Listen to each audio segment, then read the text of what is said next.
ये बताएं प्रॉपर्टी में फ्रॉड क्यों होता है यार? आजकल हर कोई बंदा परेशान है, इतनी कमाई उसने वो कमाता है, सारा 20-30 साल कमाता है, एंड पर उसका फ्रॉड हो जाता है। पाकिस्तान में क्यों ऐसे होता है यार, ये बताएं सर। 6 पॉइंट्स ऐसे हैं कि जहाँ पर प्रॉपर्टी में फ्रॉड होता है। ठीक है, जाली मालिकान, ठीक है, गौर में कोई मालिक है, बेच कोई और गया, ऐसे ही। दूसरी बात ये डबल रजिस्ट्री, डबल रजिस्ट्री यानी कि एक ही प्लॉट के ऊपर डबल रजिस्ट्री बना दी। इसके बाद पांचवी चीज़ जो आती है वो आती है कि पावर ऑफ अटर्नी का गलत इस्तेमाल।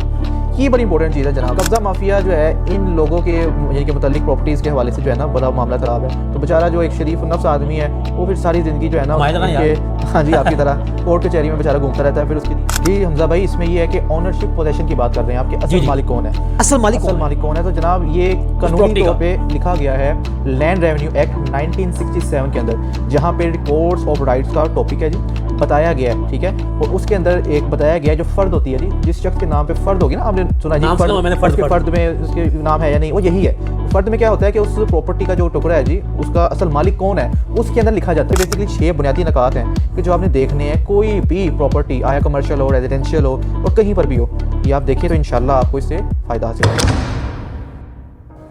अस्सलाम वालेकुम ऑल गाइस, क्या हाल फ्रेंड? हमजा तारक चौधरी आज फिर कैप पहन के आगे कैनेडियंस।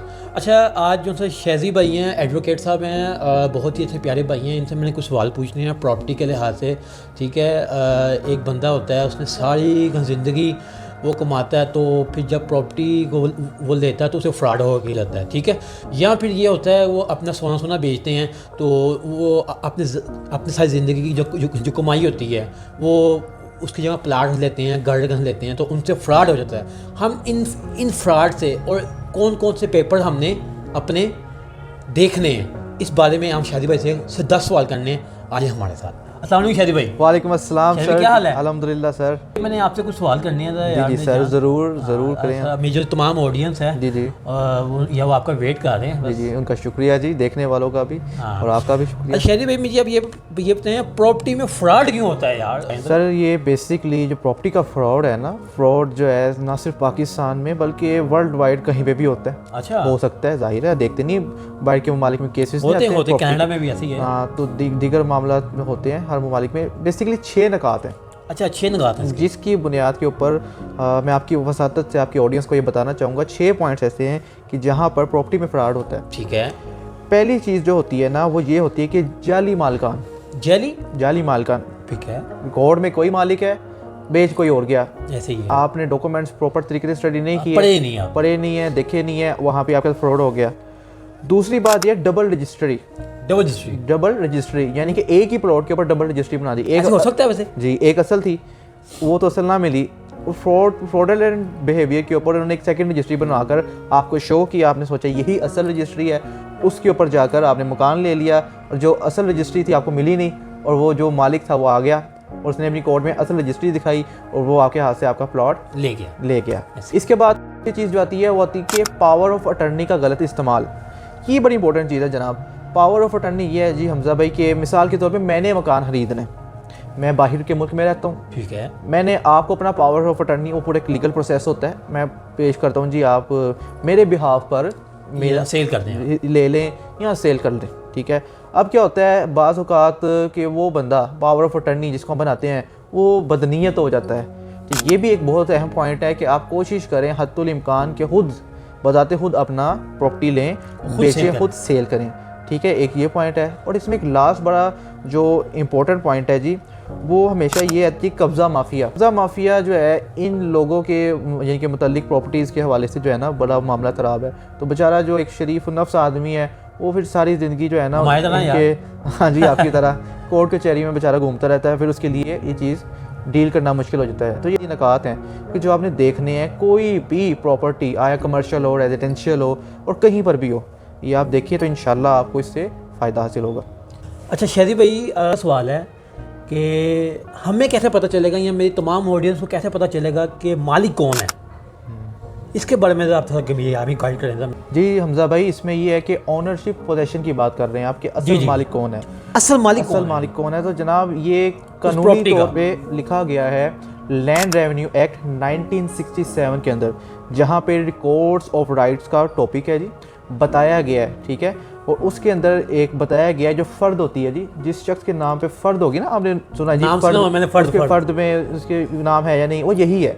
फ़र्द में क्या होता है कि उस प्रॉपर्टी का जो टुकड़ा है जी, उसका असल मालिक कौन है उसके अंदर लिखा जाता है, ठीक है। और ये बेसिकली कहाँ पे होता है, उन अथॉरिटीज़ के पास। अच्छा, ये सारे डॉक्यूमेंट्स होते हैं वहाँ पे। तो कहते हैं जी कोई भी मकान ले तो फ़र्द का पता करें। ऐसी तो है। फ़र्द का पता करने से ये पता चलता है कि इसके अंदर इसका असल मालिक कौन था। मिसाल के तौर पे अली कहता है, ये ज़रूरी है फ़र्द जी रखने। जी बिल्कुल, ओनरशिप की बात की है ना, बिल्कुल, तो बिल्कुल। फ़र्द से ही पता लगती है। अली कहता है ये मकान मेरा है फलां जगह पर। आप उसकी बात में ज़ुबानी यानी कि यकीन नहीं कर सकते जब तक कि आप वहाँ पे जाएं, वहाँ पे डॉक्यूमेंट्स देखें और देखें कि इस प्लाट का, इस एरिया का, इस जनूब शमाल सारा कुछ लिखा होता है। वो स्पेसिफाई करेंगे और फिर देखेंगे क्या ये जो शख्स अली है इसी का नाम है, उसी का CNIC लिखा हुआ है बीच में। तो इन चीज़ों को जब मैच करें और अगरचे सामने वाला शख्स वही हो, देन आप बोलें। इस तरह आपको ओनरशिप का पता लगता है प्रॉपर्टी की। मुझे आप ये बताएं, आजकल पाकिस्तान में सोसाइटियाँ बहुत बन रही हैं, मुझे आप ये बताएं कि हमें कैसा पता चलेगा कि ये जो सी वो सोसाइटी है कि मंजूरशुदा है या नहीं है, इसके बारे में थोड़ा बताएं ना यार मुझे यार थोड़ा। इसके मतलब भी जी कानून बना हुआ है जी। आपने LDA का नाम सुना होगा, हम सुनते हैं जी, ये पता करें कि क्या ये चीज़ या ये जगह या सोसाइटी LDA से अप्रूव्ड है या नहीं। LDA मतलब लाहौर डेवलपमेंट अथॉरिटी। तो जितनी भी सोसाइटीज़ हैं या हाउसिंग स्कीम्स हैं, अगर वो LDA से अप्रूव्ड हैं देन आप उसमें कर लें। अच्छा, अगर नहीं है तो फिर उसमें अपनी ज़िंदगी का सरमाया ज़ाया ना करें। इसी तरह CDA है, ठीक है जी। CDA कैपिटल डेवलपमेंट अथॉरिटी, जो कि इस्लामाबाद में जितने भी सेक्टर्स हैं हाउसिंग्स के, उसके अंडर आते हैं। इसी तरह पंजाब जो है वो अथॉरिटीज़ लॉज हैं। तो बेसिकली कहने का मतलब है ये हर इलाके के, हर सूबे के अंदर, सिंध के अंदर अपना है, फैसलाबाद में अपना है, लाहौर में जिस तरह LDA है, उनके अथॉरिटीज़ के अंडर वो सोसाइटीज़ अगर रजिस्टर्ड हों NOC के साथ, देन आप उसमें अपना जो है घर ले सकते हैं, बेच सकते हैं। अगर वो उससे अप्रूव नहीं है तो कल को हुकूमत जब चाहे उसको गिरा सकती है। अच्छा। और आपका घर सिर्फ एक कागज़ का टुकड़ा बनकर रह जाएगा। तो इस चीज़ का ख्याल करना बहुत ज़रूरी है। शादी भाई मुझे ये बताएं, रजिस्ट्री क्यों ज़रूरी है? हर कोई कहता है यार मेरे को रजिस्ट्री की है तो मैं पुआना हैं, इस बारे में मुझे बताएं जरा। जब भी कोई ना कोई हम मकान लें उसके लिए रजिस्ट्री क्यों ज़रूरी है? जी हमजा भाई, रजिस्ट्री इसलिए ज़रूरी है, आप कहते हैं जिसके बाद होती है वो कहते हैं मैं पुआनी का, वो हकीकतन होता है। अच्छा जी सर, क्योंकि ट्रांसफ़र ऑफ प्रॉपर्टी एक्ट 1882 और रजिस्ट्रेशन एक्ट 1908 जो है हमें इस चीज़ का जो है वो बताते हैं। सारा जो रजिस्ट्री का ये टॉपिक्स हैं इनमें आए। रजिस्ट्री बेसिकली वो ओनरशिप डीड होती है, वो सेल डीड होती है, जिसके अंदर लिखा जाता है ना सारी चीज़ कि असल मालिक कौन है। मैं आपको बता चुका हूँ पहले। तो इसलिए रजिस्ट्री के बगैर खरीदारी जो है वो एक अच्छा अमल नहीं है, नुकसानदेह है। क्योंकि अगर कोर्ट के अंदर आप जाके दिखा देते हैं जी स्टाम्प पेपर है, मैंने इससे ये ख़रीदा है, मैंने इससे ये ख़रीदा है, तो कोर्ट के अंदर वो इतना वैलिड नहीं माना जाएगा जितनी ताकतवर रजिस्ट्री होगी। तो कानून के अंदर जो सिविल लॉज होते हैं जी, उनके अंदर बेसिकली आपके जो टाइटल्स डॉक्यूमेंट देखे जाते हैं उनमें रजिस्ट्री का एक बहुत अहम मकाम है जी। तो बेसिकली रजिस्ट्री बहुत इंपॉर्टेंट चीज़ है। शहरी भाई एक मिसाल है, मैंने एक मकान ले लिया मैंने, जी सर, उसका मैं मालिक बन गया हूँ, ठीक है, रजिस्ट्री मेरे नाम हो गई है। एक हफ्ते बाद या एक माह बाद तो फिर मुझे एक नोटिफिकेशन आता है टैक्स का। ठीक है, इतना बड़ा टैक्स आ जाता है मुझे, तो उतने का मकान नहीं होता जितने का टैक्स पड़ जाता है मेरे यहाँ। जी ठीक है, इसके बारे में मुझे थोड़ा बताया ना यार मेरे यहाँ में। सर, इनकम टैक्स ऑर्डिनेंस 2001, पहले तो इसका एक कानूनी रेफरेंस लेना, उसके अंदर इसकी सारी जो है वो बता दी गई गाइडेंस के हवाले से।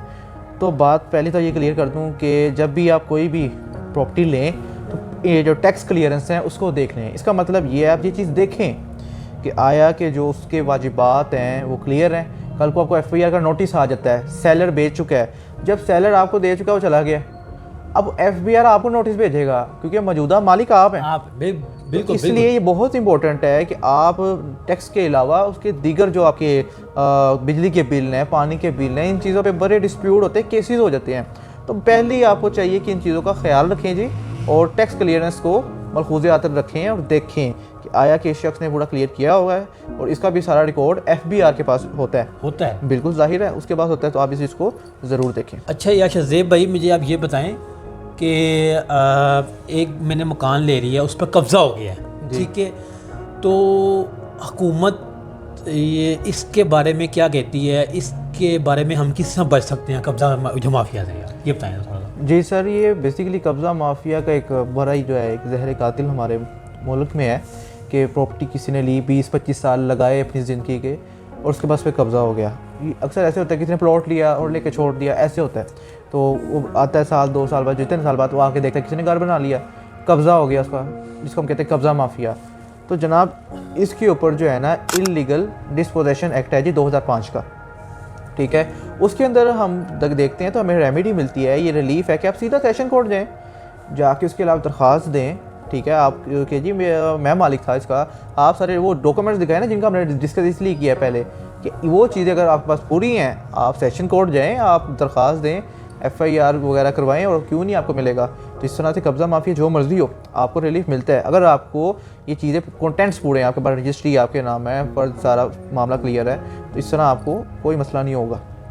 बेसिकली ये है ना कि लोगों ने राइट डिटरमाइंस कर दी हैं, अब आगे आपको अपने राइट्स पता होंगे तो आपको कोई तंग नहीं कर पाएगा। जी शज़ेब भाई, आप मुझे ये बताएं कि या मैंने या आपने या मैं तमाम ऑडियंस ने एक मकान ख़रीद लिया है, ठीक है, या एक प्लाट खरीद लिया, दुकान खरीद ली, जो भी, ठीक है, उसका एग्रीमेंट करना क्यों ज़रूरी है, इसके बारे में मुझे आप थोड़ा बताएं ना, मुझे और मेरी तमाम ऑडियंस को। जी बिल्कुल जी, एग्रीमेंट करना ज़रूरी है, नागुज़ीर है जी।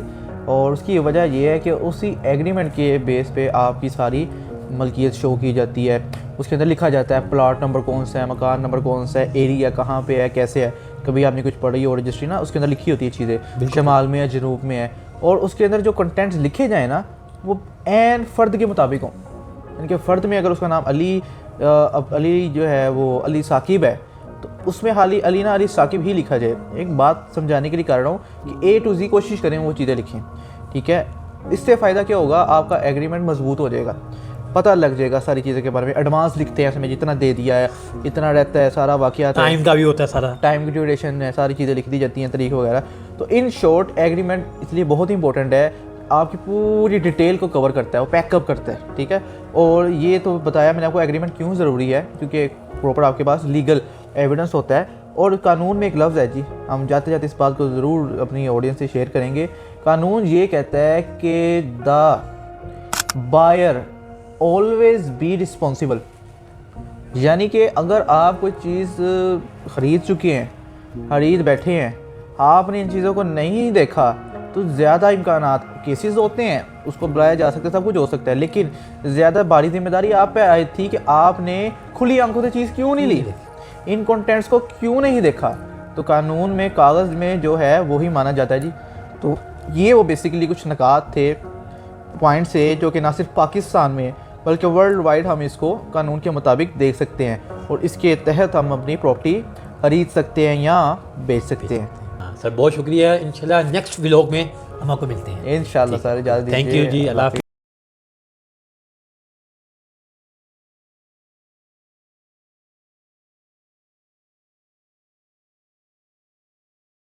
अच्छा सजाद साहब, एक वकील तैयार हो गया ये। अच्छा हूँ तो मैं छड़ना तो नहीं था ना भाजी, नहीं सर, मेरी तमाम जेरी ऑडियंस जेरी की है, अगर उन्होंने सर्विस चाहिए है तो दोगे फिर? इंशाल्लाह सर, इसीलिए तो बैठे हैं, इतनी हमने मेहनत की और इस फील्ड में कदम रखा और डिग्री अपनी प्रॉपर तरीके से हासिल किया और आपके सामने ये जो बातें की हैं ये उसी की मरहूने मेहनत है। अपनी अपना फुल नंबर बताएं, ड्रेड डोज बताएं, कहाँ बैठते हैं अभी यार? जी मैं 0305 टेट्रा6738 मेरा नंबर है जी, और मेरा नाम है एडवोकेट शाहजेब जमशेद। एडवोकेट शादी पुत्र बन गया, एडवोकेट बन गया ये। तो ये मेरा फ़ोन नंबर है जी, जिस पे भाई कभी कोई रब्ता या कोई भी मसला किसी कैटेगरी का भी हो, और इंशाल्लाह हम कोशिश करेंगे कि वो सॉर्ट आउट हो। शादी हूँ, तू मेरा वकील ही है। ठीक है सर, तो मैं तुम्हें फ़ीस तो नहीं कोई देनी? कोई मसला नहीं सर, आप बगैर फ़ीस के हाजिर हैं, हम हाजिर।